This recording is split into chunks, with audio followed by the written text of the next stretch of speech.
Ndabaye kaza shuti banywanyi mubana natwe makuru n'ibiganiro dutambutsa ku muresha kuri yanyu mukunda cyane na Isange TV. Uyu ni umwanya w'amakuru agezwe ko mu rurimi rw'ikirundi mushikirizwa n'imbonesha kuri yanyu mukunda cyane ya Isange TV. Imbonesha kuri mwe rudende bashikiriza amakuru n'ibiganiro bibigizwe kandi bavyakuruye amatohoza haba muri politike, mu nkino, mwiperereza, mwateka kazi na muntu, makungu ya kure ndetse n'andi makuru yose ariko aravugwa ngaha mu kibano. Ndabahaye mwaramutse, abandi ndabahaye mwiriwe bivanye naho muherereye. Ari niteka n'umunezero ntangere by'usubira kuguha yambuye mu mwanya wa Isange TV. Imbonesha kuri mwe rudende gushikiriza amakuru n'ibiganiro biba bigezweho kandi biba vyakorewe amatohoza. Ndabahaye kaza ari amakuru n'ibiganiro tugira tubashikirize n'amakuru araza gushimikira ku ngingo nkuru zikurikira.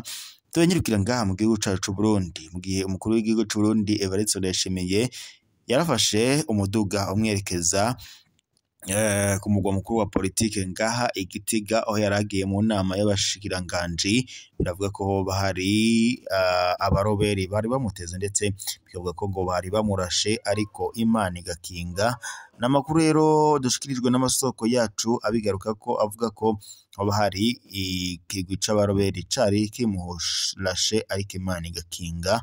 Gusa biravuga ko yoba yagambaniwe n'umushikiranganje wa mbere wa leta y'u Burundi Gervais Ndirakobuca ndetse n'izindi ndongozi zitandukanye. Murabizi neza ko hamaze igihe humvikana icoka kibi hagati y'umunyamabanga mukuru w'umugambwe CNDD FDD ndetse n'umushikiranganje wa mbere wa leta y'u Burundi Gervais Ndirakobuca ndetse n'umukuru w'igihugu c'u Burundi Evariste Ndayishimiye, aho rero bivuga ko aba bombi uko ari babiri bashaka kumutembagaza. Gervais Ndirakobuca umushikiranganje wa leta y'u Burundi we yagiriza perezida Evariste Ndayishimiye ngo ko akunda kurya ibiturire ndetse ngo ari nabo buri bamwe banyonora amatungo y'igihugu. Ikindi kandi ngo yaranamubujije kwisanzura mu bushikiranganje arimwo kubera ko umukuru w'igihugu ndetse n'umutambukanyi we aribo bariko barafata ingingo, mu gihe ivyo byagagombye kuba bikorwa n'umushikiranganje wa mbere wa leta y'u Burundi Gervais Ndirakobuca. Naho rero umunyamabanga mukuru w'umugambwe CNDD FDD we Nyeniteka Reverien Ndikuriyo yagiriza perezida Evariste Ndayishimiye ngo ko yashatse kumugandagura ubwo yamuhaga isumu ariko Imana igakinga. Bikavuga ko rero nawe yaciye ashavura ndetse anavuga ko azokwihora.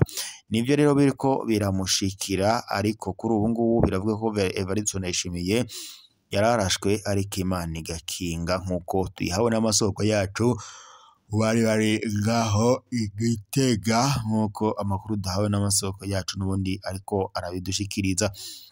Ni ibintu rero bimaze igihe byumvikana mu mugambwe CNDD FDD, hamaze iminsi humvikanamwo injyane na cane cane rero zishingiye mu bijanye na politiki ngaha mu gihugu cacu c'u Burundi, nk'uko amasoko yacu aho ngaho nyene ariko arabidushikiriza ndetse nk'uko namwe muriko murabibona.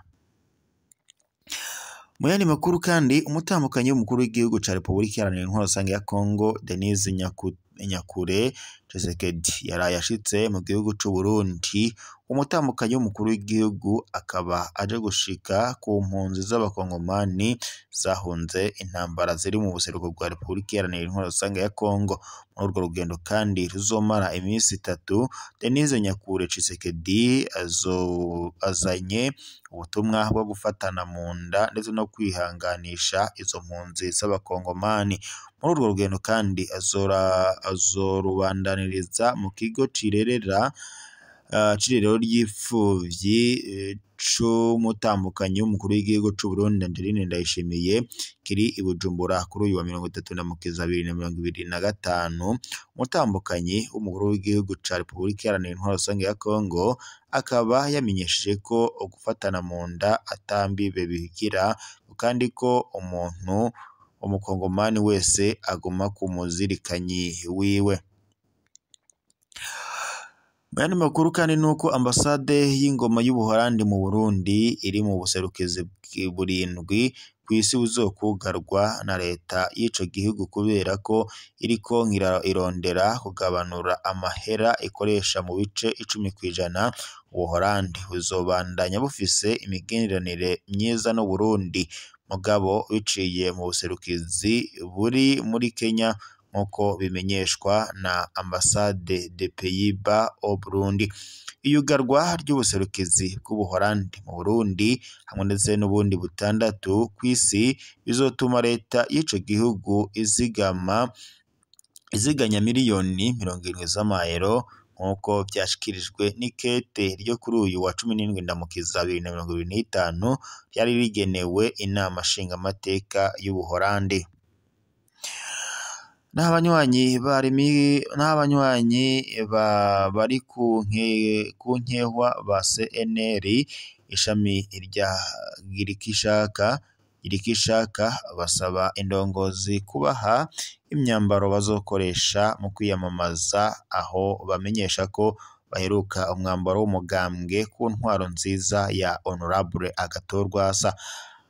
Bakabaza bati none tuzokwitwataba imyiyamamazo twambaye impuzu zisanzwe. Ikindi basaba bati nta bande y'abazoririmba ihari, ati none tuzokwiyamamaza gute? Girikishaka ati jewe nikenereye ubushingamateka, ati kandi jewe nzoburonka, ati abandi bose ni mwisope murondere ivyo muzokoresha.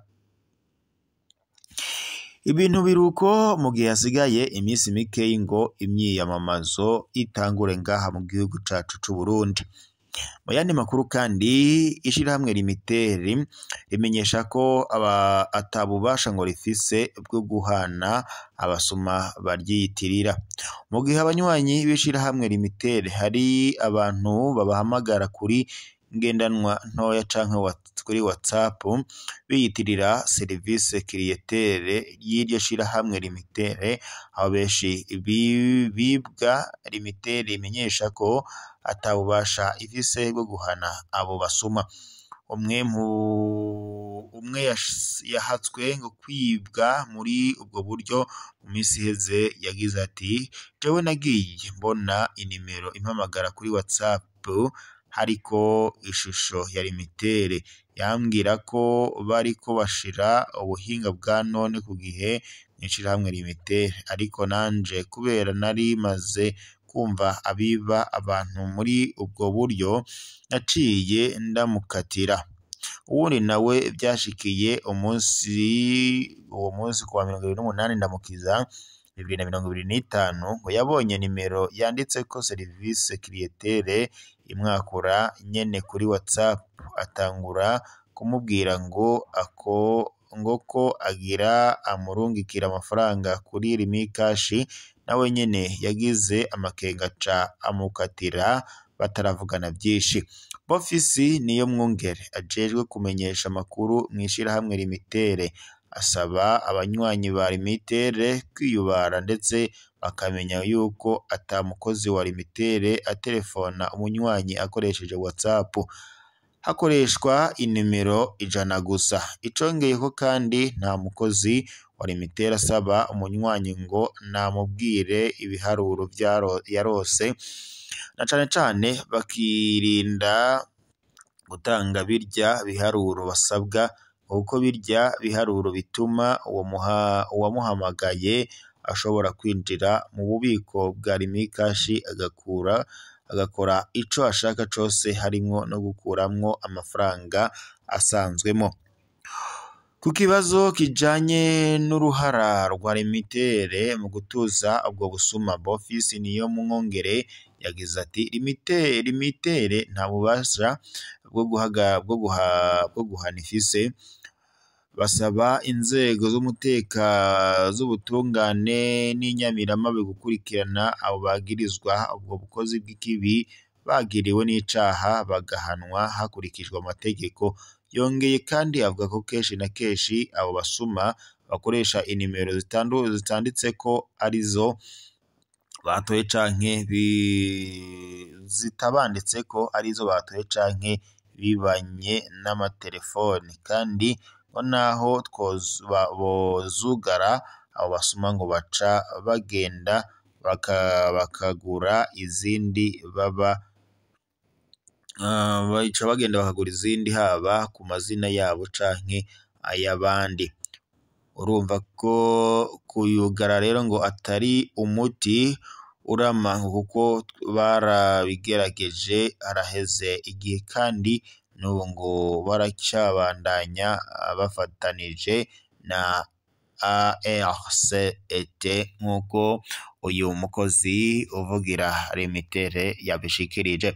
Reka rero dusozerera amakuru yacu ngaha muri iki gitondo, turaza gusubira amakuru uraza kubagezwe ko mushikirizwa n'imboneshakure yanyu mukunda cyane ya Isange TV, imboneshakure imwe rudende bashikiriza amakuru n'ibiganiro biba abigezweho kandi biba byakorewe amatohoza.